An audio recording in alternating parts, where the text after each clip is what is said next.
Hi, I'm the Dean of Credibility, Double D. You can, of course, find me at Folsom County. And I am here today with Aaron Gainey, the former Nigerian Nightmare. Yeah. It's good to see you. It's good to see you as well. Good to see you. I'm looking forward to this because we're going to get into your history. We're going to get into what made Aaron Gainey a Nigerian Nightmare. It's an interesting story. But before that, we're going to get into your childhood. Grew up in Norristown. You were the Italian African American. First of all, did you make it here safe? Did you make it here coming into the hood safe? I know. You don't mind if I smoke, do you? I don't mind at all. Okay, I see you smoking your cigarette and stuff, and I smoke my medical cigarette and stuff, so we're well, good. You have prescriptions. Mm-hmm. I checked them before I came in. I wasn't comfortable otherwise. So let's talk about Norristown. Alright. So you made it here safe in North Philly and everything? You cool? I did make it You cool. look a little tense. You scared? You alright? A little tense. Okay. Off camera, there's but the people out front, I gotta have people out front because I don't wrestle no more, and some people try to take advantage because they think I can't fight anymore. So I gotta have people out front to sort of search. I mean, did they searched you and they did search good? me. You know what I mean? Because there's a lot of shit going on here that I don't. It's a rough neighborhood. Huh? It's a rough neighborhood. I mean, it is what it is, man. I grew up in Norristown, Pennsylvania. Norristown was, I've been watching wrestling since I was a little kid. Okay. What drew you in? What drew me in was my mom worked a lot, and I watched a lot of TV, and I just started watching wrestling. Was one of the things on TV. I watched it, and I watched wrestling. I got teased a lot, being the fat kid and stuff like that. So, obviously you weren't as tall as you were now. So no. I used to look like Gary Coleman. I used to look like what you talking about, Willis and shit. Yeah, so I got teased a lot and stuff. And teased for watching wrestling and everything. And I said one day I'm going to be a wrestler. And people laughed and all that shit and whatever. So, Norristown growing up, kind of a different area than here. Yeah, it's an Italian American community, man, which I grew up around a bunch of Italians. So a lot of my friends are Italian, and I embrace the Italian food and the culture and stuff like that because that's what I know. That's what I grew up around. So, that just is what it is. Tom Brandy's from Norristown, and he's like the king of Norristown. You know what I mean? There's nothing no better than Tom Brandy. And we would try to catch him. He would be driving down the street, we'd run after his car and shit. He was like a local celebrity and everything. So even Tom Brandy was the man. Oh yeah, Mr. Chippendale Tom Brandy, man, was the man. All right, so you attended school in Norristown, yeah. I'm assuming. Who were some friends early on that stuck by you during that time? Mm-hmm. They might not be friends now, but I'm just saying at the time. I used to hang with. I used to hang with older kids, and I remember hanging with this guy's in the business now, Lance Frazier. He's a referee for Triple WA. I used to hang with my old tag team partner Chucky, and he has a twin brother Eddie, Ironhead, and Eddie. They wrestle in the business. My old tag team partner and everything. I grew up around them. They were older, and they would protect me from the older kid. They would beat my ass. Believe it or not, I'm bigger than them now, but they would beat my ass every fucking day. And they were allowed to beat my ass, but nobody else was allowed to. So they would fuck up anybody that fucked with me or anything, but they would beat the shit out of me every day. They was like 12th grade, and I was like 9th grade, Well, that's a strange arrangement to have with your friends, that they could beat your ass, but they would protect you from other beatings. Kind of sounds a little bit like the mob in a way. Mm-hmm. I'm good. Yeah. I'm good. Yeah. But I mean, they would beat my ass. I would whip their ass now. You know what I mean? But I'm just saying, back then, they were older than me and bigger than me and stuff like that. So when did it? You said early on, when you were a child, that you wanted to be a wrestler. When did it become a serious consideration that this is? This is what I wanted to do. Yeah. When I seen a list of wrestlers, I seen the Monster Factory on one of the local TV channels, and used to buy wrestling magazines, Bill Apter magazines and stuff, and Pro Wrestling Illustrated, yeah, the Pro Wrestling wrestler. Illustrated, wrestling stuff. I even used to get I called them indie magazines. They were like magazines that I don't know how the fuck I found them and shit, but they were like indie magazines. They weren't Pro Wrestling Illustrated and all that. They were like The ones that had apartment. yeah. Apartment wrestling No, apartment ads in wrestling there. was part of Pro Wrestling Illustrated. I don't remember the apartment wrestling ads in there. Yeah, they were, man. Because I asked Bill Apter about them, and he told me a story. But anyway, Well, what's the story? Yeah, Come on, you yeah. can't. You're talking about apartment wrestling. I love He said that. that he's never shot an apartment wrestling one. They were in his magazines, but he said he never did the actual. Never did the shooting. He Okay. never did that. So you found the indie ones. They would talk about Adrian Street. I remember he was a big deal in some of those. Adrian Street was, magazines. he had a school in there, and in the indie one they had a list of schools. Adrian Street was one of the schools in Florida. The Malenko brothers had a school. Malenko, their dad. Boris. And the Samoans had a school. Larry Sharp had a school, but it was in Baltimore or some shit or something. So That's when he had the schools open in different areas. yeah. So I called all the schools, and I was in 8th grade. I didn't fucking know, and got through to the Malenko Brothers School. I called Alpha School, and Luna Vashon answered the phone. And, I thought it was the greatest thing in the world. It was Luna Vashon. I'm talking to Luna Vashon. I'm a kid. She told me how much money it cost, and which was a ridiculous amount for an 8th grader or whatever, 13, Sure, yeah. 14-year-old. So, I wasn't trying to hear all that. But, yeah. So, all right, to make a long story short, as I got older, I wound up, graduating high school and everything, and I got this real good job. What'd you do? God, I was working in labs with, I was working in laboratory with fucking, I ain't there no more now, so I don't fucking, Yeah. I don't fucking remember. I did some shit. You did some shit, it was a good job. I did some shit, yeah, but they paid me $15 an hour. Now, $15 an hour is pretty decent now. $15 an hour in 93, 94? Beautiful. Fuck, I was rich. Yeah. I was fucking rich, dog. I was buying every fucking thing, man. I used to have arguments with my girlfriend about what the fuck we gonna buy this week. And I miss Clinton as president. Good times. I don't even know Clinton was president then, was he? No, he was. Oh, okay. Well, listen. Good times. Yeah. Jesus Christ, those were good times. Yeah, Now, especially. so you had the good job. Why wrestling? Because obviously, well, you don't know at the time before you break in that there's no money in independent wrestling, for sure. But why the decision? It wasn't Was it about a money. passion? It wasn't about money. It was the passion. I just wanted to wrestle. That was it. I wanted to wrestle one match. I went to. It was either go to college or go wrestle. I picked wrestling, and this guy I was cool with at the job. Me and him was cool. We used to hang out after work, laugh and hang. And real cool guy. Rest in peace when he passed away. And he was like, "Listen, we can't hang no more." I was like, "Why?" He was like, I'm too old to hang with you. I'm gonna give you my bad habits, whatever. I guess he was looking out. And he was like, "You cool, but I got a son your age that works here too, on the other side of the plant site. I'm introduce y'all, and y'all can hang." Okay. I was like, "All right, man, he's a funny guy, And he said he's a big guy too. I said, "All right," because big guys get along with each other. Is that just a... Fat people get along with each other. You show me two fat fucks fighting each other, please.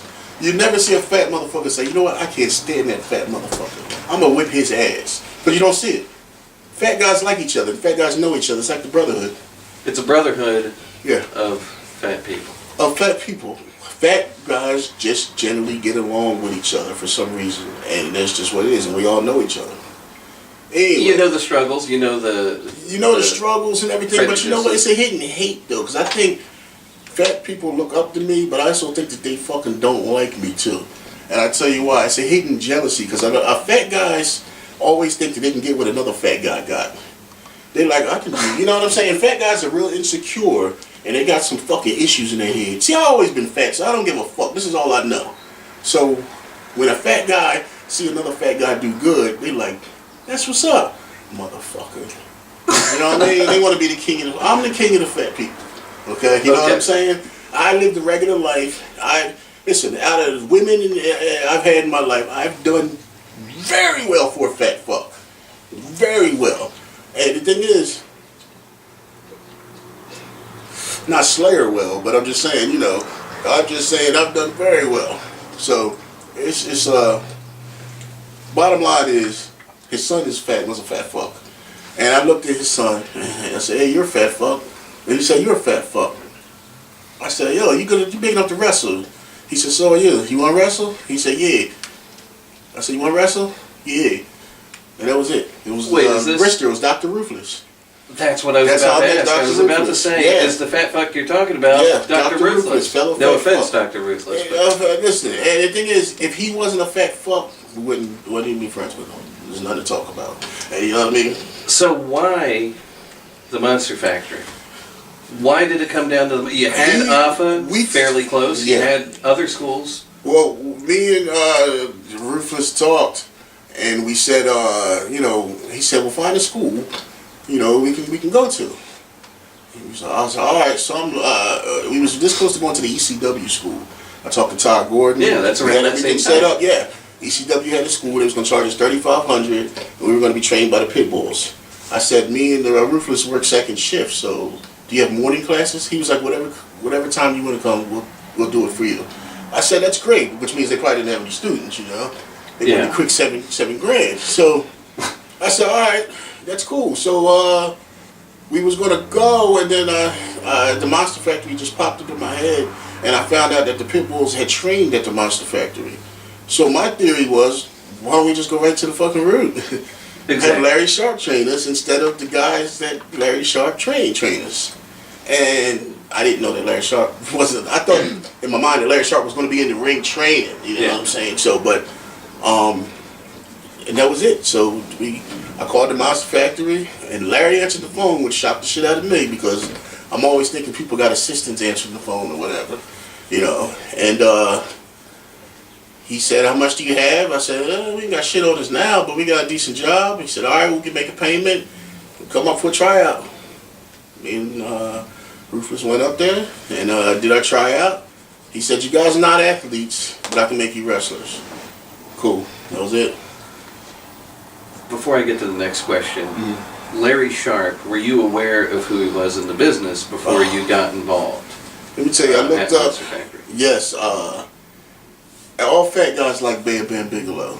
Alright, that's just another. Well, that's one of the fat guys who did well. Exactly. And I seen Bam Bam and I was impressed. And it was like Larry doing all this talking for him. And, you know, I'm living in the Philadelphia area. We seen all the local press that he did for the Monster Factory. And it was just great, man. He was great. I was a mark for him. Let me see. Even when they went to World Class, I mean, just all over, man. And so when I met Larry Sharp, man, it was great. I was real intimidated. Really? Yeah, because he pulls up. It was like the gimmick, man. He pulls up in this sky blue fucking Cadillac.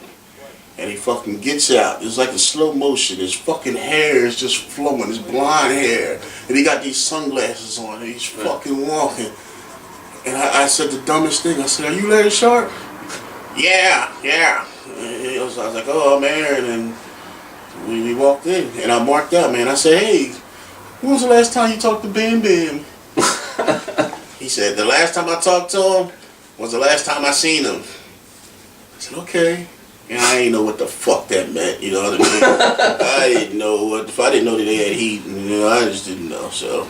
Yeah, that's your first day, and now it's kind of a legend, part of your legend, that before you and Dr. Ruthless walked into the Monster Factory, you had a conversation with each other.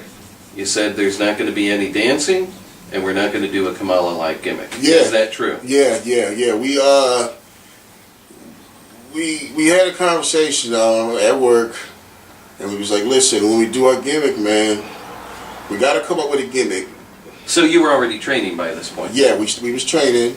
And it was time to come up for the gimmick, your first gimmick? Right, because we still worked at the same job, so at break time, our trainer Chuck Sloan said you guys are fat fucks and you guys got to exercise. So at break time at work, we walked the track. Okay. We walked the track. After we ate a couple burgers and stuff at lunch and everything, or dinner or whatever, but we still walked the track. You were we making walked the it, you know, once or whatever. Making the attempt. Yeah. So you know, what was I talking about? We were talking about the conversation you and Dr. Ruthless had before. Yeah. He said, no, you know, no, whatever we do. He said, no dancing. And I said, all right, no African shit. No. He said, no African shit, no Kamala shit. And I said, all right, no dancing. And he's like, all right. We shook hands, and that was it. That was it? That was it. What was your first gimmick? We was dancing. we was dancing, you know? Now, yeah. Were you with Dr. Ruthless? Yeah. We were in a tag team called the Himalaya Players. We did actually okay, because at the time, Man on a Mission was out.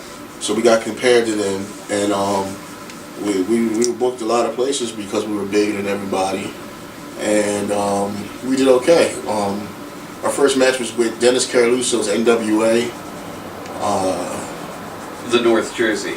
Yeah, but this is when it was actually pretty big because they were like a developmental for WWF, so they were pretty big for what it was at that time. And this is before, of course, Shane Douglas threw down the NWA. No, it was after. It was after. Okay. Yeah, they were real pissed off, man. It was after. Trust me, there was a lot of heat with them in ECW, and we were there. And our first match, we wrestled East LA Angel and J.R. Ryder. Okay. Yeah, and they put us over, man. So first match, yeah. Went over. How was the first match? Looking back on it, it was actually pretty good. Yeah. A lot of people didn't know it was our first match, so they were surprised. A lot of vets were like, good match, you know. They were surprised. But I'm not gonna sit here and put myself over. That's what everybody does, you know. They shoot interviews, they're fucking lying, putting themselves over. They invented the fucking wheel and this and that. I'm just a fat fuck from Norristown that just fucking snuck a good gimmick in and everybody fell for it, yo. That's it. Himalaya Players. How long were you guys together? Yeah, we was together for a little bit. It was alright. This is boring people. Who gives a fuck about the Himalaya Players? I like the Himalaya Players. Well, you never heard of them. Actually, I didn't. Yeah, so, exactly. Moving right along then. Right. Moving right along then. When did you become the Nigerian Nightmare? When did that happen? Alright, Nigerian People want to know about the Nightmares. Yeah, alright, okay. Alright. This is how the Nightmares came about. Okay, because there was so many different versions. Fruity Pebbles on your face. This is how, yeah. This is exactly how it came about. Powder. It started off, I seen this movie called, alright, I wanted to get back into the wrestling business. I had left for a little bit, didn't wrestle. I was getting older, and I said, I want to get back in the business and just get a tag partner, and it'll be Well, easier. how far did we go here? I don't fucking know, Okay. man. I'm just saying. I'm a stickler for details. Yeah. So I said I need a partner. Wrestle. My kids go see me wrestle. It'll be fun. Whatever. Exercise. Whatever. So I was watching this movie called Bamboozled. And did you see that? I never did. So what the fuck was so funny? It's a funny name. No, it's not. It's not. Bamboozled. So you just gave me the fake laugh. So I'm not a funny guy. You're funny. I know, because you laugh at my jokes a lot. I'm thinking I'm like funny. Anyway, I was watching Bamboozled, right? And it's about these guys wearing blackface and who is in Bamboozled? It was a Spike Lee movie. It was real artsy, it was about guys. They wanted.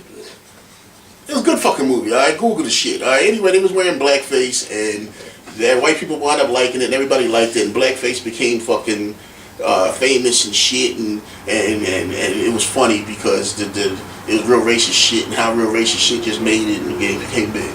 So I said, okay, well, I said, whatever.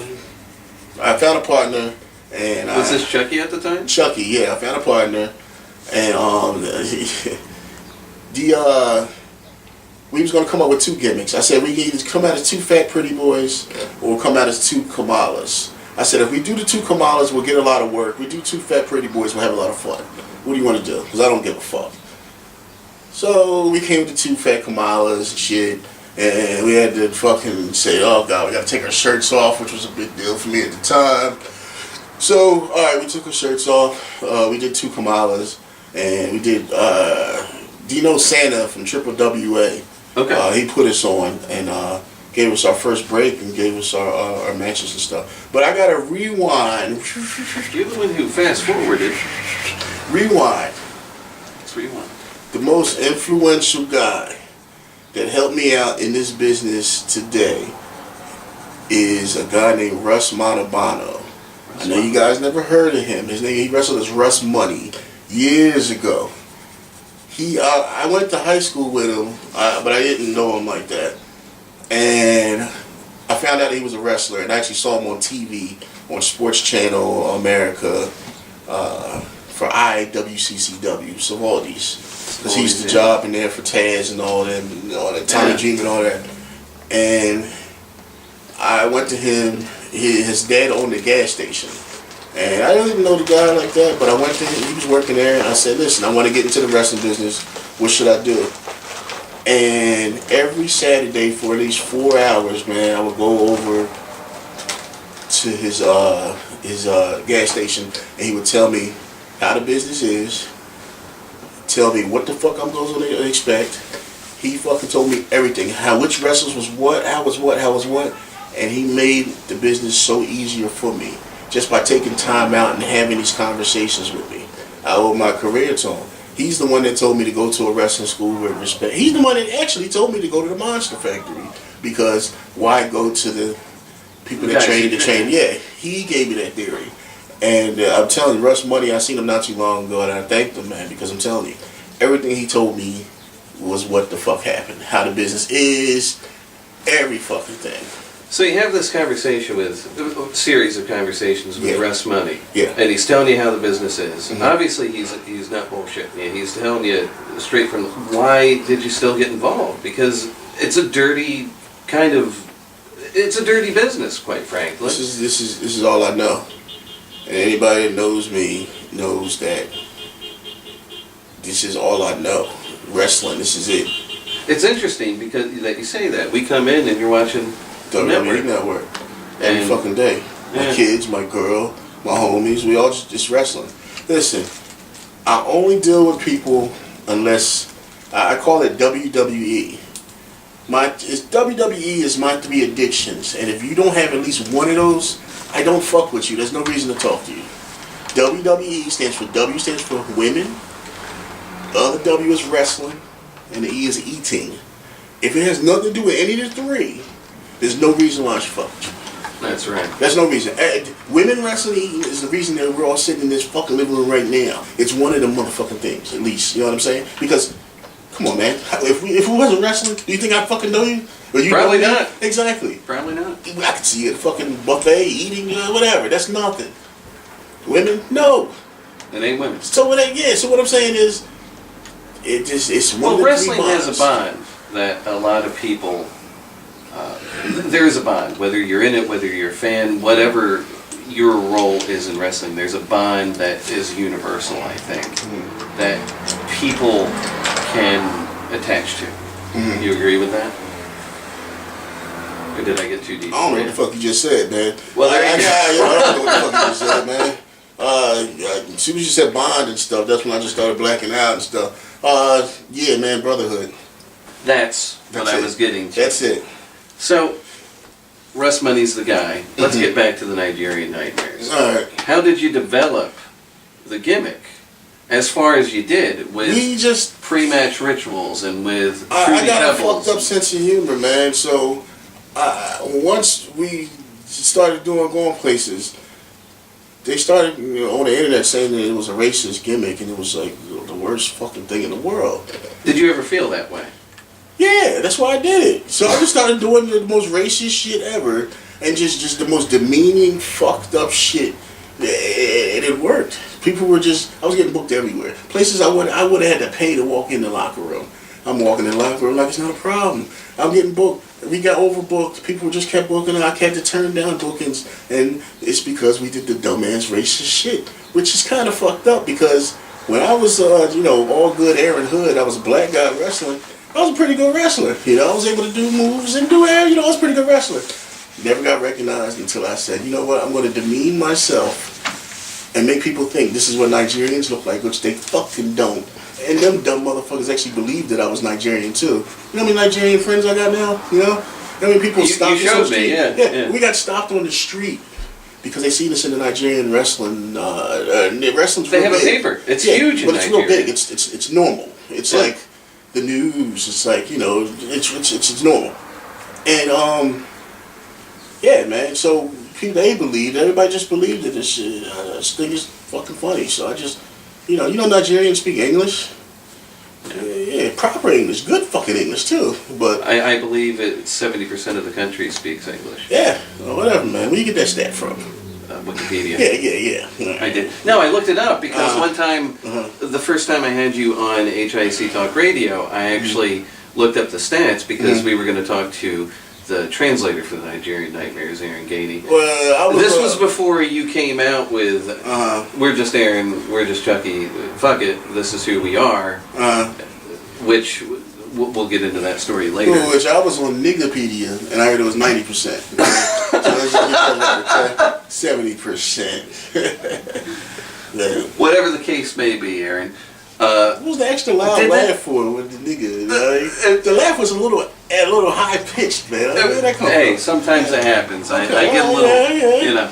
Got a little higher pitch there. You know? It was funny. I'm sorry. Sometimes that was the real. So that funny. means you fake laugh me all the time. But that was your real laugh. No, not that at all. goofy fucking laugh you just did was the real Deep Dixon laugh. So the other ones were phony. Yeah, gotcha. Now, let's get back to this. So was this kind of a way for you to rebel against the wrestling world, the way that booking works, the way to do this thing that was demeaning to yourself? Was that your way to kind of get back and to become successful at the same time? It's kind of double-edged. Yeah, I work better angry. I do more better stuff angry in life, period. But I'm angry, I'm on point. And what I was angry. I was angry that people, couldn't get booked anywhere. You know what I'm saying? I was angry that I paid all this money for wrestling school. I was just angry. And when I'm angry, I work better. And that's just what it was. Now, part of the Nigerian Nightmare style was it easier? No, shit was hard as fuck. People think we went there and just did, you know, made a couple faces and slobbered and that was it. No, it was hard as fuck, man. Because I had to worry about, see, you guys go in there and they just wrestle. I had to fucking entertain the fucking crowd. Worry about my dumbass fucking partner who would fuck up every spot in the match. Worry about who the fuck we're wrestling. Worry about this and that. I mean, look, it was a lot. I had an entourage out of the ring. I had to worry about them. I had a fucking ex-wife out there. Worry about what the fuck she doing. Worry about her. Because she's still at the time, she's my wife, so somebody fucks with her, I gotta do something, but I gotta focus on the fucking match.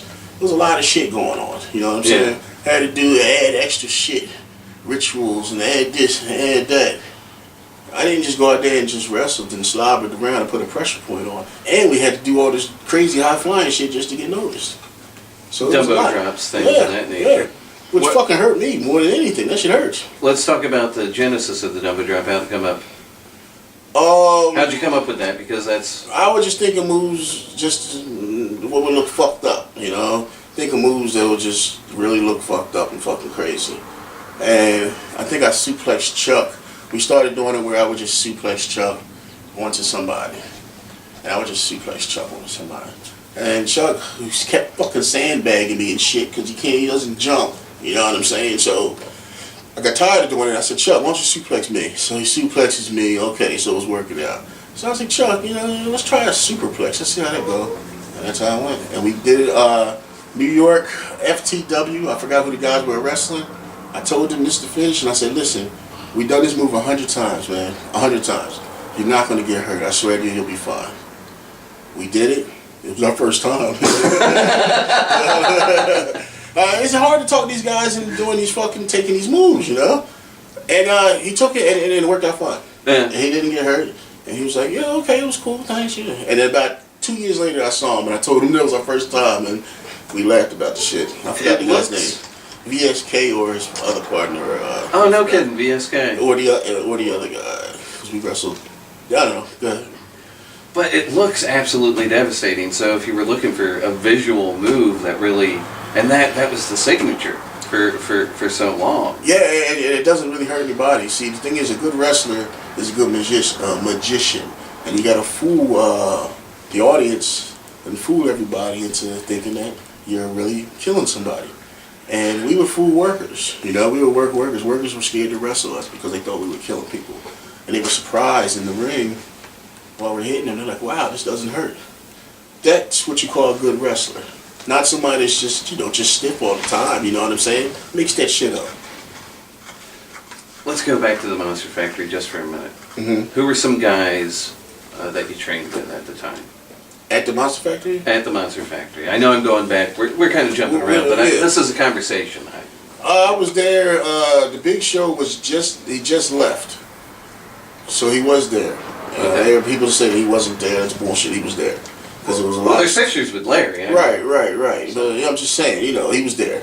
And might have been 8 weeks, whatever, but he was here. Yeah. So who else? The Headbangers were there.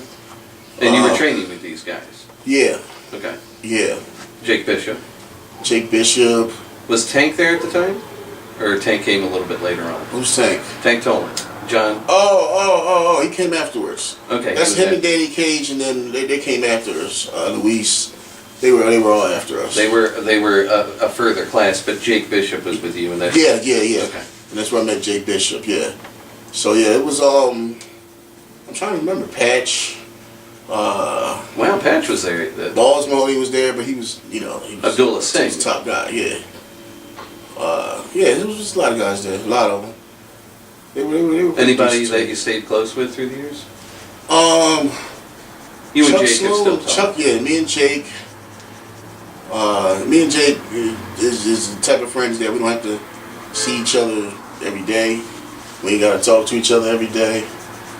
But every time we see each other, we cool. You know what I mean? That's Jake's kind of a private guy too. Yeah, Jake's very private, Yeah. doesn't really go out there, but you know that you're good. Right. Yeah.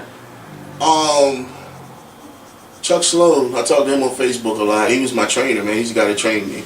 Yeah, I owe a lot to Chuck Sloan. He trained me, and Hey, he's in that Facebook group. Yeah. Why don't you plug it? Wrestling, right? Which one? The Fat Oh, Motherfuckers. mine. Okay. Yeah, I got a Facebook group called Fat Motherfuckers in the Biz. It's basically PHAT motherfuckers. I don't know. I spelled it weird, but It is spelled weird. yeah, but just about WWE, women wrestling and eating and fat shit, and we post food and recipes and shit and talk shit and bitches and all that shit. Now, so what you talking about? Oh, well, I was just talking about the group Chuck Sloan is why we went there. Just some other people. Yeah. But just Chuck Sloan. Yeah, Monster Factory was cool, man. Monster Factory was cool. So let's move on. All right. Some places that you worked once you got noticed as the Nigerian Nightmares. Just a few of the places. all over, man. NWA, New Jersey, or NWS. We spent a lot of time in NWS. What's his name, man? Gino Moore, man, and Dapper. That was the most fun I had in the business, man. Up at NWS. Gino Moore to this day is my buddy. I call him. My son calls him Uncle Gino. Wow. Yeah. Gino Moore is the man because I look up to him because he is the oldest fat guy that I know, and he gives me hope that we're not gonna fucking all die out. Okay. Gotcha. It is, man. Seriously, you gotta look at it. He's an old fat guy. I mean, he should have been dead 20 years ago, but he doesn't die. And the thing is, this guy's in shape, man. He's fucking dying, man. And Gino is still alive and he's living well, and I look up to him, man. That's my fucking role model, Gino Moore. And listen, this is a true story though. In all fairness, I said to him, man, because we got kind of close, man. I said, listen, when you pass away, can you leave something for me? And he was like, I'll leave you the house, bro. And I said, no, I don't want the house, man. We got close. He said, leave me the house. I said, I don't want the house. I said, I want that picture of you with that fucking TV title, man. Did you ever see that painting? No. There's a painting of him with this famous painting of him with the TV title. Huh. Some TV title, I don't fucking know, man. But it's in his living room, and it's mine. So that's what he's leaving you? He's gonna leave me. Yeah, fuck my And he house. passes on. Yeah. Well, let's talk a little bit about NWS. They would bring in a few top stars, and then the rest of the card was kind of filled out with established talent on the independent scene in that area. So what was that like? By this time, were the Nigerian Nightmares already known? Because you were known literally in Nigeria. You're in the paper in Nigeria. Right. So, did this help though, as far as in the States? I mean, what was the first we got big into the book? paper. We got into the paper because of my bullshit. I wrote them and told them crazy shit. This whole Nigerian Nightmares was because of my bullshit. I was able to bullshit away into making people think this is what it is.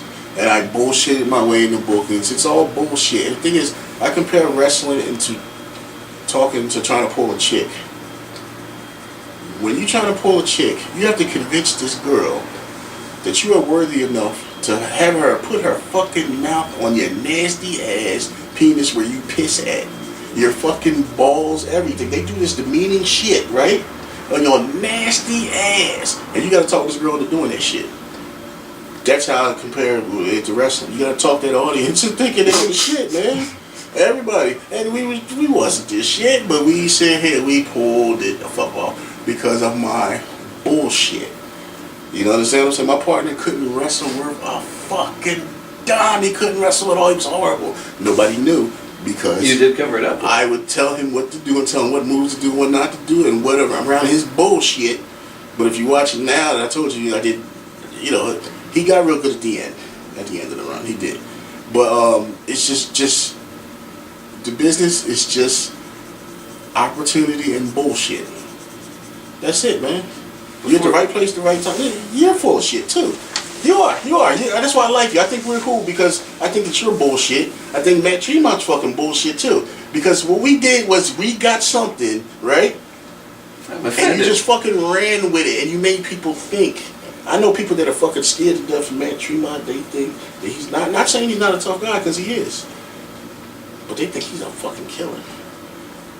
You know what I'm saying? Because They think that he bullshit. has bodies. I'm sure he killed at Bodies in least his one work. person. I'm sure he killed at least one person. Legit. But not 5. They think he killed 5 or 6. Justifiable he knows how to homicides? bullshit. No, what I'm saying is people think that you're fucking intelligent dean and shit. You understand what I'm saying? I'm the dean of That you're the credibility. dean of credibility and shit. It's because your bullshit makes people think that. And that's all it is, man. That's why we're all able to pull chicks. I'm a little bit offended by No, I mean, accusations. It's all about bullshit, man. And you gotta fool people and let people think that this and that. And that's how you pull a chick. You gotta fool the chick into thinking that you're not a piece of shit. And we all are. Getting back to the bullshit, the thing, but that makes a successful gimmick, don't you think? If you Yes. pull that off, Yeah. not only to a booker, Yeah. the person you have to impress, so to say, in the business, the most important person to impress besides the fans, if you can pull it off in front of a booker who's been bullshitting for years and years and years himself, Yeah. then you have that much more of a chance to do it in Because you front of a can't crowd. bullshit a bullshitter. And you can do that. But the thing is, that's why I was kind of cool with a lot of promoters because we're both full of shit. So we give each other the look like I'm using you and you're using me, motherfucker. You know what I mean? I know what the fuck to do. I know what's going on. And that's how I always got along with NWS. They said Dapper was a big shyster. I love Dapper because I knew what the fuck I was getting into. I knew what he was. He knows what he's getting into. He knows what I am. And it was cool. You know what I mean? It's all, if you can bullshit people, and that's all, because NWS were the worst fucking shows ever. But how come they drew so much? They drew a lot. Bullshit. Bullshit, man. You know what I'm saying? So do you think wrestling, Mm-hmm. before we take a break, do you think wrestling is better suited for an honest man or a bullshitter? Oh, definitely a bullshitter. You gotta be the biggest bullshit. That's what a worker is. You're a worker, you're a bullshitter. And listen, that's why the worker friends, I don't have too many of them because I'm talking about if you come in my house, if I let you come to my house that means I'm cool with you. You're my friend. And that's the God's honest truth. If I let you come in my house, you guys, any one of my friends, I don't let people in my fucking house. That means I'm cool with you. I knew who the fuck was coming here to shoot. You understand what I'm saying? Yeah. Now, what I'm saying is, because workers are the biggest fucking liars and bullshitters and low self-esteem motherfuckers that I fucking know. They just want to put themselves over. In real life, they're pieces of shit, and they know that shit. So when they go out there and they just want to make that's their fucking life. You know what I'm saying? Mm-hmm. Yeah, wrestling's my life, but I'm over in real life, man. Fuck that. I pull bitches, and that's the leave on that one. Now, a few things. We left off with the bullshit, so right now I just want to talk about a few promotions. Not necessarily bullshit, but a few promotions that you worked for. And one that caught my eye was JCW, Juggalo Championship Wrestling. Hey, you shut that door so we have that TV, please. Get my son on. The Juggalo Championship Wrestling, yeah, I liked it. It was a good promotion. It was for the Insane Clown Posse. It's great, man. Great promotion. Loved it there. Paid us good. We wrestled top guys, and it was great. It was great. I have nothing bad to say about the Juggalos, the Juggalo fans, Juggalo Championship Wrestling. It was great for a career. It was a highlight, man, being on stage with the Insane Clown Posse and everything, So good time there, nothing... Great time. I have nothing bad to say about them. It was a great time, and anybody that could do it, I advise you to do it if you could get work there. I advise you to go. They pay good, the food's good, the women, WWE, it's I'm doing women wrestling and eating, man. So that's like the perfect promotion. Perfect. It's perfect, man. Everything works out. Any drama backstage? Nothing. Nothing, man. Good Everybody stuff. was friendly. Everybody was cool. They had stories. No drama backstage. Nothing like that, man. Any it's good great. matches there? Anything you remember? No. Just had a good time. Just had a good time, man. All right. Had a good time. Let's talk about CZW. You were brought in there for a brief stint. Yeah, I had a good time there too. We DJ High brought us in we did a Wired TV taping. It was a tryout. We wrestled Nate Williams and I forgot his partner, and it was pretty good. And we got in. Thank Nate Williams and his partner. I think it's Williams. I'm saying this. No, Nate Williams. That's Jake. That's Jake. Well, Nate, man. Some nigga named Nate. I don't know. And his partner, man. I don't know. Look, two black motherfuckers. We wrestled them and they put us over, and it was good. Then we wrestled the Briscoes. They brought us in, wrestled the Briscoes, and then we wrestled Greg Excellence. Briscoes were great. They didn't bitch at all. They were nice and stiff, and so were we. Greg Excellent. Oh my God, we did every fucking move to him possible, and he never bitched at all, man. He was great. He was the man. He was the man. Entertaining guy too. Yeah, he's a good guy, and he's fat. You know what I'm saying? It's just another fat brotherhood thing. It's just is what it is. My theory is correct. Now, why weren't you there longer? What happened? Anything sour? Did anything go? No, nothing went. I mean, you gotta stand. You gotta bring us in as an attraction. Yeah, people would have got tired of seeing us all the time. But the thing is, we were supposed to come in earlier, maybe about a year or two earlier. And DJ had called me, and he said that he wanted us to wrestle Ruckus and G's. Okay. They were teaming up as Blackout. So we was like, hell yeah, that's great, They were the champs at the time, and they were the top team and everything, and I like those guys. It would have been good. But he said the finish was he wanted us to need to slip on a banana peel. Robbie Marino was going to eat bananas at ringside, and he's laughing. He's telling me this fucking gimmick, DJ's laughing over the phone. He's like, and Robbie Marino's eating bananas, and he throws one in the ring, and you slip on it, and then you take Ruckus's finisher. I said, man, I'll get back to you with that.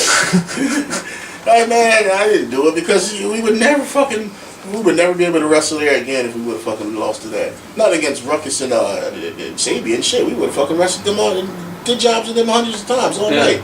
All fucking night, man. Yeah, I love those guys. We would have lost to them. But we'll lose to anybody. That cracks me up about it in business. Everybody worried about winning and losing. Anyway, no, I'm not slipping on the fucking banana peel. You Just know? kind of silly. I mean, The whole gimmick is silly. But to go to CZW where it's a hardcore wrestling and everybody's losing, doing jobs to this move and this move, and our big fat asses slip on a banana peel. No, you can't slip on a banana peel in real life. I'm barefoot too, and on the apron. true. Yeah. I didn't think that far through it. Yeah. Something interesting that you brought up there, you should be brought in as an attraction. The Nigerian Nightmare should be an attraction team similar to Andre the Giant during the territory days. So did you feel, and the way that you took your bookings at the time, was it obviously had to be conscientious that you had to work this area, then move on to Delaware, then move on to Philly, move on to South Jersey, that sort of thing. So Yes, it was fresh. I purposely did it that way because I didn't want the gimmick to dry out. If you wrestle in the same, and Jim Kettner taught me this. When you wrestle in the same place, the same building, the same area, you'll get dried out. You know what I'm saying? People get tired of seeing you.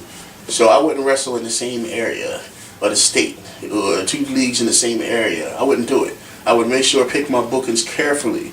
You know what I'm saying? And where people are happy to see us because they didn't just see us last week over in this fed, you know? Mhm. You got to pick and choose your bookings carefully, especially when you're a gimmick like that, an attraction, and that's what the fuck we did. And on the indies alone, we were one of the only ones at the time where you could put our face on a flyer and it would draw people. And we're indie workers. You know, we're not fucking, guys that been on TV, you know? Yeah. So we were drawing pretty good and main eventing for like NWS. And we were helping them out, saving them money because our matches would be fucking 45 minutes because it would take fucking a half hour to walk to the ring and do our spiritual shit and all that sticking that we did. So it would cut matches off the show, which sucks for the guys, I guess. But also, people got to see wrestling and, we didn't overcharge. We actually lowballed ourselves to get booked at a lot of places. And I used that strategy because our merchandise sold a lot alone. So if you lowball and you're a good team, and we just used that strategy and it worked. Good. Now here's an interesting one, and you kind of alluded to it in that answer. ECWA. Yeah. Now there's 2 eras with ECWA. There's the Jim Kettner era, that's number 1, and then there's the Zanoli and Tartaglia era, which is the current era. First of all, let's get to the Kettner era. That seemed to be a very good booking for you guys. Kettner, we were only wrestling in Triple WA, and Kettner, that's all we wrestled at. So we had my ex-wife at the time took pictures of me and Chucky. Well, we were just standing on a wall, and she just took pictures of us at the house in my living room or something. And I came up with this genius idea. I said, "There's a guy named Prince Nana on the indie circuit, and he's African, so that's an angle waiting to happen." So I said, wherever Prince Nana is wrestling, I want to send these pictures and a nice letter. And I found a couple feds that he was wrestling in. I didn't know the guy, but I knew it was an angle waiting to happen. Africa to Africa. And I sent it, and Kettner called. And Kettner called me, and he asked, Glenn Osborne is the one that, he asked Glenn Osborne about us, because we wrestled with him in Triple WA, and Glenn gave the okay, man, so he helped us out, gave us our break. Kettner called, and gave us 3 shows. And he said, once you do those 3, your bookings are going to come up, promoters are going to call you everywhere. And I said, okay. And he said, if you do those 3, we'll take it from there. And we did those 3, and we was there for a long time, man. We was there for a long time. And we quit. I quit. I told him that I wanted to take some time off because I didn't want to get stale and then come back strong. And then when it was time to come back, me and him had a disagreement because he wanted me and not Chucky. He wanted me, my ex-wife, and not Chucky. And I, as a partner, I stuck by my partner. I said, you can't book my partner. You can't book me. I stuck by my partner, and that's just how I am. So we never came back. But it was no heat or nothing like that. It was just business. Hey, Yeah. you have to use my partner. We're Right. a package. Right. Which, would he have done it for me? No. My partner's the biggest fuck up. He didn't want to book Chucky because Chucky was always late. He would fuck spots up, hurt people. He would fuck up so much that it was ridiculous. Now, like I said, I'm not shitting on the guy, but I'm just speaking it is what it is, man. There's times that we got into fights, man. I remember in Baltimore, we got into a big race riot, war, and He didn't take it. his girlfriend was fighting. You know, my ex-wife was fighting. I'm fighting. He just standing there like a little bitch, man.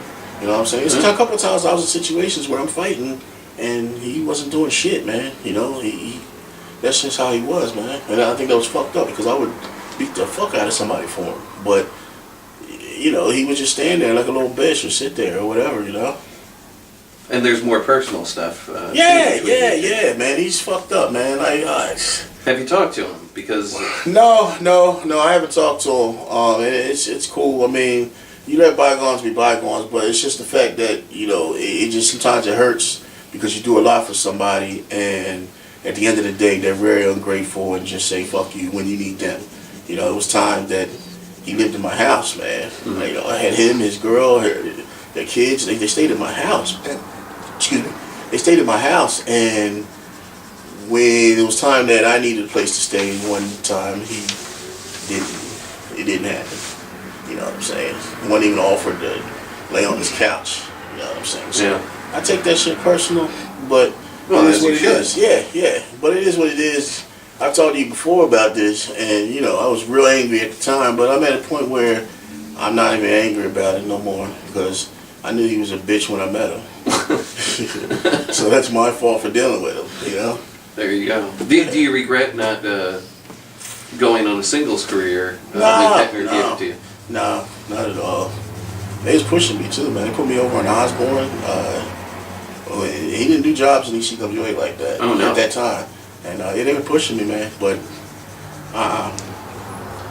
Now, when you did go back to ECWA, it was under different ownership. You were actually brought into the TWA first when Tartaglia started up the TWA again. Of course, that's Tri-State Wrestling Alliance. Yeah. Joel Goodhart gave the blessing. Tartaglia revived it. You were brought in for a few shows. Was everything good at the time? We were booked. You were doing the Skate Zone at the time. Yeah, well, Joe Goodhart booked us. He called Gino Moore. He booked us against Demolition at a spot show they did in Plymouth Meeting. It was weird that they were out there, but, you know. And, you know, I was marking out, man, because I used to listen to Joe Goodhart when I was a kid and listen to his radio show, man. So I marked out, man, that I was main eventing. He's a good guy. Yeah, man. I got booked and I main evented by him, you know. It was a high moment in my career, man. And we wrestled Demolition. Then the next day, we did TWA, the Skate Zone. And we wrestled Blue Meanie and Kid America. Yeah. And we had a good match, man. We had a good match. So, but the thing is, we got a lot of heat there because Gino Moore, man, that's my buddy, but he has a lot of heat, man. He just fucking... Yo, he was telling all the Gino Moore stories, man. We got so much heat that fucking time. It was ridiculous because Gino was on a roll. He was telling stories about some of the women that worked there, the older women. They used to do this and they used to do that, and he was this and he was that. Gino was on a fucking roll, and yeah, that's why you never seen his back for a long time. It was because of Gino. Wow. He was like, we weren't allowed to do the job. He told Demolition that we couldn't lose to them, man. We couldn't lay out of them. That's why they made it a 6-man match. They put Stacy Carter, and then they put my ex-wife on my team, and had Stacy Carter pin her. Was Brady Hicks involved?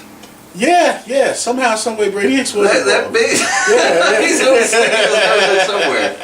Yeah. He was involved in that. Yes, he was. I think he was managing Demolition. No, he was involved. doing something. He was. I just can't remember, man. Seen him on a DVD cover. I don't know. Really? They got a DVD? Because I'd like to see it. Yeah, there's DVDs of it. Wow. Yeah, they had the TWA Tag Title Tournament. You guys are on that too. Oh, I would love to see that one. Is it on the same DVD? Different DVD. Say that again. TWA Tag Title Tournament. What? TWA Tag Title Tournament. Say it. Yeah. Say it. TWA Tag Title Tournament. All right, good. It's on there. Yeah. And you guys were out the first round. I forget. Well, that was double DQ or something. Double Yeah, count or there's something. some The fans were schmucks. yelling 5 more minutes, man. Yeah, I would love to see that match, man. I would love Hey, to see next that time match. I'll burn it. Yeah. I mean, I'll purchase a Yeah. copy from Tartaglia. That's right. And do it ECWA completely. dot something. Yeah, whatever it is. I think pro wrestling, whatever. Yeah. But let's talk about ECWA. You were brought in as a special attraction, taking on their tag team champions in 2012. Mm-hmm. And how were things then? New regime? Did you know Zanoli and Tartaglia Zanoli, before? yeah, I like Zanoli. Well, he was a cameraman, photographer. Yeah, and he was fat. So we get along, man. We and Zanoli got along pretty good. Fat guy, middle-aged, married, morals, all that shit, So I like Zanoli. Sometimes I used to just call him, we just talk.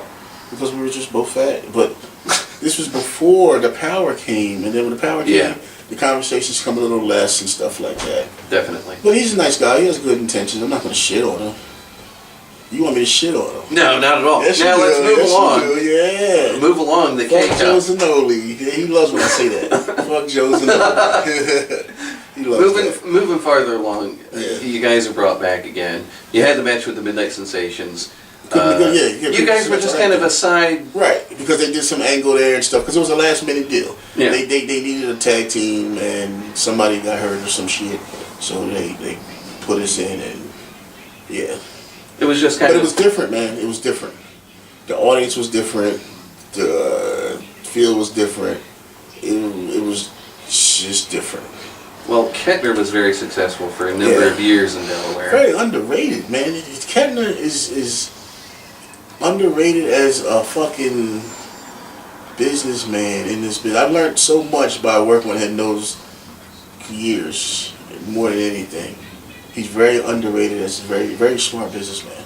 Once he realized he wasn't making a profit there, that his territory got stale, he sold it. Yeah. I mean, that's just the bottom line. And Yeah. he sold it to someone. It was really Joe who wanted the promotion. Right. And Mike kind of bought it for him. Because Mike was, if you listen to them tell the story, Mike was happy with TWA at the time.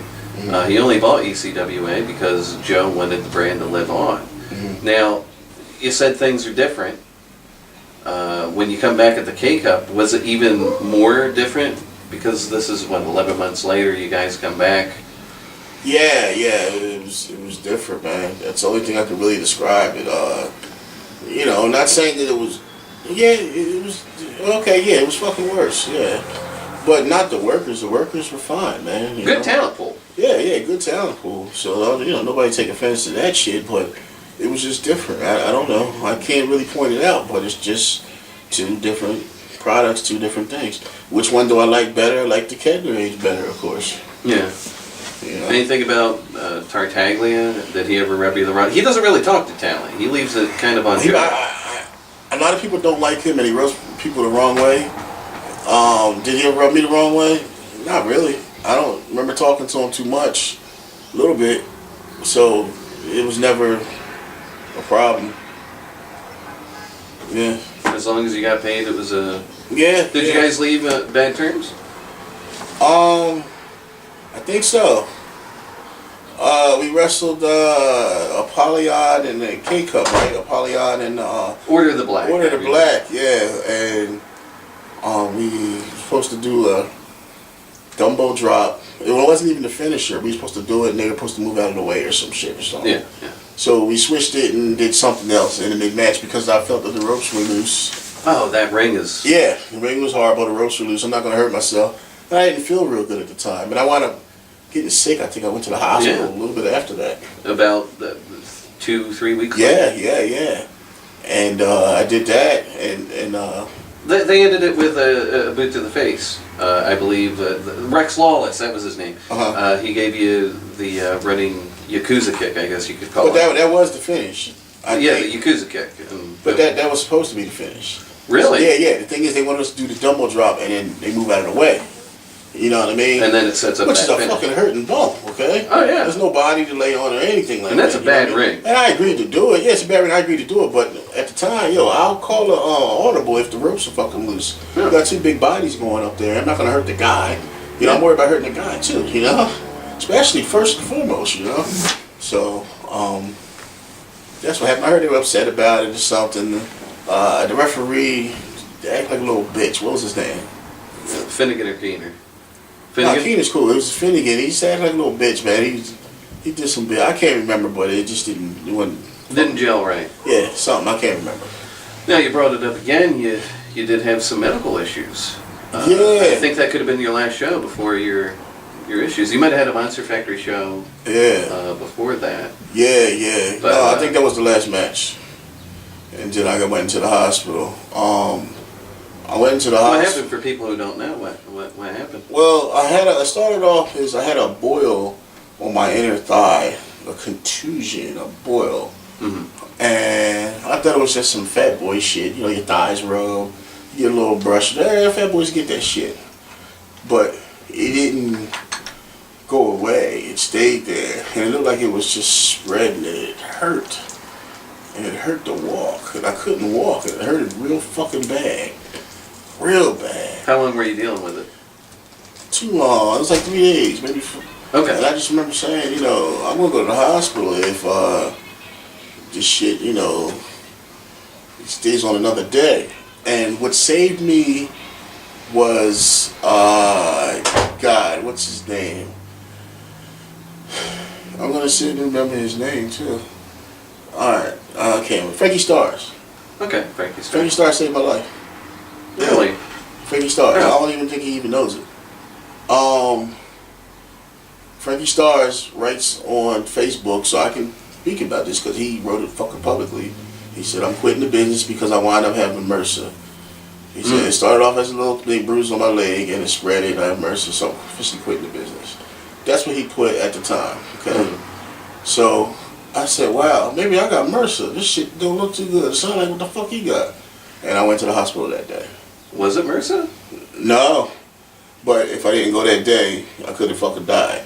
So I went, and they squeezed this pus shit and said I gotta stay in the hospital and shit and take all these tests. But I wouldn't have went if I didn't read that from Frankie Stars. And they had the guy that invented the MRSA virus or whatever. It was the top guy there to see my leg and shit. And it wasn't MRSA though. But then I stayed for about a week in Abington Memorial Hospital. And then doctor came to me and said, we're going to have to do emergency surgery tonight about 9 o'clock to get this infection out your leg. I said, all right. So I'm sitting there with my mother in the office, doctor's room, not the waiting room, but my fucking room. And doctor comes back in a half hour later and says, we got to take you down emergency surgery now. Now, because it's spreading. And I said, okay. So they said, listen, you may wake up with, I don't know where it's going to spread, but you may wake up with no leg, one leg, no dick, no balls, two balls, one dick, one ball, no dick, dick balls, dick leg. That's a lot of combination of. There's a lot of combinations. It's just waking up. You don't know what the fuck you're going to wake up to. You know what I'm saying? Really? I mean, it was that. Yeah, because they said if it spreads that way, you can take your dick and your nuts and your balls and all that shit. You spread that way, it may take your leg. In other words, you may wake up with no shit. You may wake up with everything. That's when I looked at my mom and said, oh my God, Mom. So we go to down to the surgery room. And I just remember my mom was praying. And I just remember saying, Lord, I lived a good life. 37 at the time, or wherever the fuck I was like, I lived a good life. That's it. This is it. Because fuck that. This is it. I'm good. You know what I mean?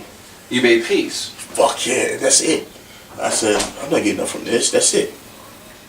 So they put the tube on my throat, and I fucking count backwards, and that's what I remember. And first of all, my dick and balls and legs and everything's good. All right, so let's get that out the way before I forget. Before I forget to mention that shit. Dick and balls is intact and everything. Leg, dick, balls, dick and balls and all that shit. Still have dick and balls. Still got the dick and balls and the legs and everything. Everything's cool. All right, now rewind. I count to 0. And they said I didn't wake up from the coma. I was in a coma.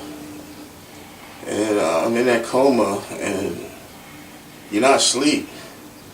You know, you're not asleep. This motherfucker asleep. I hear somebody snoring. Is he on camera? You see this motherfucker sleep behind me? No, you can't see. Yeah, goddamn. Putting people to sleep and shit. So yeah, I was fucking this bitch, right? So look, I had her like, alright, so look. Anyway, I was in my coma and I could see things, man. Like, I wasn't just. You were just asleep. But Nah, man. I was up in the fucking in the sky, man, and I couldn't see myself in the sky. Yeah. But I could see down, man, and I saw myself, and I saw my uncle, who I ain't seen in years. So how the fuck did I know he was there talking to me? And I see my aunt, I ain't seen in years, and she was talking to me. So it was out of body in a way. Yeah, and I can hear them. And my uncle, but the crazy thing is, my uncle, he's a reverend or a preacher, and he was reading the Bible, but he was reading fucked up shit out of it. He was saying some fucked up shit to me. Yeah, man. But in real life, he was reading the Bible to me. But what you were What I experiencing. saw, okay. And then I seen my aunt talking to me, and then I heard my mother. I seen her, I think. But then I saw the devil, and the devil was Indian-looking, Hispanic-looking guy with hair to his shoulders, glasses, a suit, and he had two bitches with him. And they just kept laughing, and I heard a laugh track. But they were saying fucked up shit. They were laughing at the most fucked up shit that you could say, and then laughing about it, and you would hear a laugh track. And I didn't understand that shit. Was this just a hallucination, you think, or was it I don't more know. than that? I have no idea. I kept seeing happy face, sad face. The happy face, sad face clown pictures. I just kept seeing that. That's weird. I kept seeing happy face, sad face. And then I kept seeing, kept hearing the words, 3 days, in 3 days you'll be up. You'll be awake in 3 days. In 3 days you'll be up. So I'm thinking, I'm not real religious, but I know something about Easter and resurrection or something. So I'm like, all right, in 3 days I'll be in heaven, I kept hearing. Then I seen angels that looked like fucking angels, dry ice. I didn't see God or anything like that, but I just kept saying, you know, I kept hearing them trying to, you know, you gotta get up. And I was just like, saying in my head, damn, they don't know. I'm just sleep like this. I kept hearing them say, they stop breathing. And I was just like, I do that all the time. I got sleep apnea. You don't know it, fuck it. And a lot of fucking shit, like crazy shit. Like I kept feeling something jamming up my ass, man. Like just a lot of fucked up. It's a lot of like demonic, all the demonic shit that they were saying with the devil they was saying, it was all homosexual demonic shit. Really? Man, crazy shit, man. Like I just remember some lady sticking something up my ass, man, and she was saying, yeah, I heard you could take 15 inches. I don't know what the fuck that meant, but that shit scared the fuck out of me, you know? And she was jamming some fucking spiky shit up my ass. Jesus Christ. I found out later on that was just a catheter they was sticking up my ass. Yeah, so you could, yeah. So I could shit, but, you know, you gotta shit while you sleep. So I didn't know what the fuck was going on, and this is what I saw when I woke up. This is, clear as day. So this shit has to be real, because how did I know I was gonna wake up? Yeah. I was standing in the middle of the floor next to another guy. We're standing in the middle of the floor, and the doctor says, you have to, we're gonna do one more thing to wake you up. We're gonna do a Dunkin' Donuts bag. Dunkin' Donuts bag. And I kept saying, what the fuck is a Dunkin' Donuts bag? And he got a tan, thank you for shopping bag. You know them tan bags? Like a Walmart bag, you 50 million of them, or a shopping bag, the tan plastic ones that rip. And he stuffed it down my throat and down the other guy's throat. And this guy he's gonna cure us. He keeps saying, I got the cure. So he stuffs it down my throat, and then I throwing up. And I kept trying to grab it. They're like, no, don't grab it, don't grab it. And they kept grabbing my arms, and I kept saying, and finally, it falls out my mouth. Shit spatters on the floor, and everybody's clapping. I look up, everybody's saying, yay, yay, yay. And I woke up, and everybody's clapping. You woke up out of the... But I'm seeing me standing in the middle of the fucking floor. You know what I'm saying? When you were in the coma. Yeah, I woke up standing in the middle of the floor, but I didn't. And when I seen that, I seen a little girl grab your manila envelope, vouch, and run out the fucking door in the background. So, and I said, this is what I see. I start tripping, like, yo. I yelled at the doctor, what the fuck is a Dunkin' Donuts bag? You know what I'm saying? Because he was like an Indian doctor. This was like an Indian thing that you weren't supposed to do. Yeah. He had an Indian cure for this shit. And I threw this shit up. So I said, he was like, it's an Indian cure and I got the poison out of you. I said, you put a fucking bag down my fucking throat. You know what I'm saying? And I said, that little girl that just ran out with the voucher. I know what the fucking voucher is. I said, in the city of Philadelphia, when somebody dies, they get a voucher, a money voucher for when somebody dies. I didn't die. She just ran out with the voucher. She has the fucking voucher. And then people started coming closer and they was like, what voucher? And I was like, they're gonna try to kill me. And I said, no voucher, no voucher. I didn't see nothing. I swear to God, this is what I seen when I woke up. Wow. And that was it. I woke up and just was like, can I call my mom? That's what I heard. I said. So I remember calling my mom. Yeah. The first person I called. I just got out of the coma and I called my mother. And I said, Mom, hey. And she was like, Aaron? I was like, yeah, what's up? She just kept praising the Lord, oh my God, and crying. I'm like, what? You're up. I said, yeah. All right. It happened, yeah. Called my girlfriend. Hey. She was like, hey, what? Yeah. I said, yo, what? You Aaron Gainey? It's just Aaron. Yeah, what? You up? I didn't know what's going on. And then that's when I lost my mind again. All of a sudden, and the next thing you know, I remember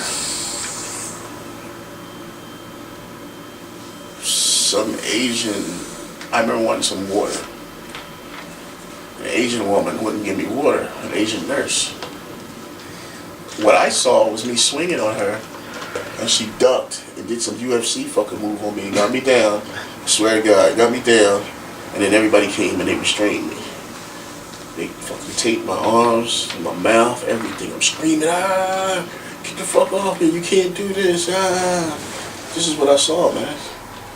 And I got fucking restrained. But there's no way I got restrained because I couldn't walk, right? I don't know. So I got restrained. And then my boy, who I ain't seen in years, but I talked to him on the phone, I ain't seen in years, walks in. But I see 5 of them, and he gained some weight. So I said, wow, this is like 5 fat Waynes. And then I see him laughing with the people that restrained me.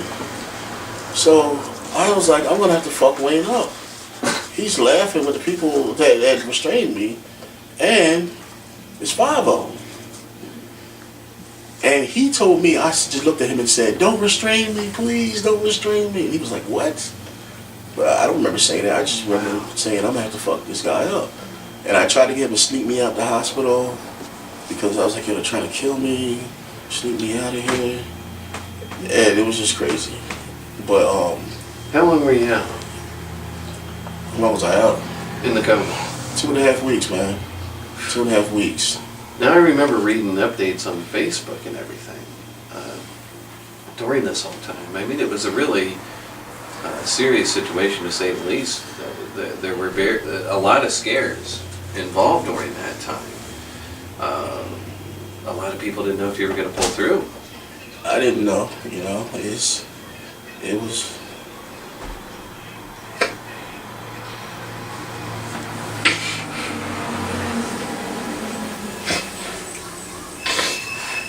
It was tough. didn't know what was going on. To this day, I don't know what's going on. See, it's one thing I always had, at the end of the day, my intelligence and my strength. When that shit gets taken from you, it takes your manhood away. It takes your manhood away to ask people, hey, can you do this for me? It takes your manhood away when you can't remember shit. You know what I'm saying? Like, it takes it away, and it makes you humble, but it also makes you strong. And the happy face, sad face shit that I kept seeing, is you can look at life two different ways, man. You know, you can look at life one way, the negative way, and you can be like, damn, I live a fucked up life. Or you look at life the small way and look at the positives, man. Be like, damn, I lived a good life. You take your pick, man. You take your pick, man. There's two sides to everything. You can look at one thing on a text, man, and see it one way, and I can look at it and see it a totally different way. It's how you fucking look at shit. Life's about perception. Mm-hmm. If I would have died that day, I wouldn't have enjoyed what the fuck I did, man. I wouldn't have enjoyed life, man. So now I do what the fuck I want to do, and I enjoy it and live on. See, I try to do the right things in life, and it sucks because you try to do the right thing, and this shit happens. You know, You try to do the right thing. So I learned you got to do your thing. Do what's good for you. You know. Live your life, man. Live your fucking life. Obviously you're thankful for a second opportunity. But, you know, I can't say that I was a fighter and I fought my way through it. And I fought the fight and hulked up and this and that, and that's how I got up, because that's not the case. I don't fucking know why. I've questioned it before. You know, why? People give religious answers of, you know, you didn't finish what you started, you didn't do this and that. No, nobody fucking knows. But what I'm saying is, I do things on my terms now, and instead of doing the right thing, I do what's best for me. And that's it. And you live in the moment. Yeah. And be good to people, that's all. You know, because that shit comes back on you, you know what I mean? But you live in the moment. Instead of planning things, I would plan things so fucking far ahead and this and that. And I was so goal-oriented. You're so goal-oriented that you don't enjoy your life now. Because you say, I can't wait till I lose this weight here. I can't wait till I have this money here. I can't wait till I do this here and have this here. But you're not enjoying what the fuck you got now. You know what I'm saying? So that's what the fuck I do. You know? And you know, this will be the first time that I announced this shit. I just found out I have MS, multiple sclerosis. Really? Yeah, I have that shit. And MS, yeah, you know what? The couple people that I've told, they were like, wow, you know, man, you know, and I was like, no, I'm happy that I finally know what the fuck is wrong with me. You know what I'm saying? Because if you Google MS and you look up the symptoms, you look up all this, the stuff that people really can't see a lot of the times. Yeah. So people think you're going fucking nuts. You think you're going crazy because it fucks with your fucking mind, fucks with your body. It just fucks with you the whole fucking time. There's no cure for it. They don't know how the fuck you get it. You know what I'm saying? But I have MS. I caught it during the fucking coma because they said I would suffer some type of brain damage from the coma. And MS is the brains and nerves and all this fucking crazy shit. You know what I'm saying? So I live with that every day. I live with the pain, and you know, I gotta live with, I can only walk a certain distance. I can walk, and you see me, I walk straight, normal and everything. But it exhausts me. You're exhausted the whole fucking time. Every little fucking thing, man. I can brush my hair and just get fucking exhausted. Like, oh my God. Like I just ran a fucking mile. And they'll blame it on, because you're a fat fuck. No, it's not because I'm a fat fuck. I was 100 pounds heavier doing flips and running all over the place. You know what I mean? And then all of a sudden one day you're just like, oh, and it's because you're a fat fuck? No. So I thought I was going crazy. Like, am I just a fat fuck? Or you know, it's multiple sclerosis. Montel Williams got it. He's an in shape motherfucker. You know what I'm saying? And you do your research and you'll see what the fuck it is or whatever. But that's what I got and that's what I live with every day. But I still live my life. I just pace myself. Like I did with wrestling as 500 something pounds as the Nightmare. You gotta pace yourself. Can't go in there and do all this. People thought me and Chucky was flying all over the place and this and that. We wasn't. We'd fucking do a flying move, fucking do a pressure point, slow down, make a face, do the gimmick, and then do a move again. You know what I mean? Because we were out of fucking shape. You know what I mean? So it's just, you just pace yourself, and that's just what I do. On that note, we'll be back with more from Aaron Gainey.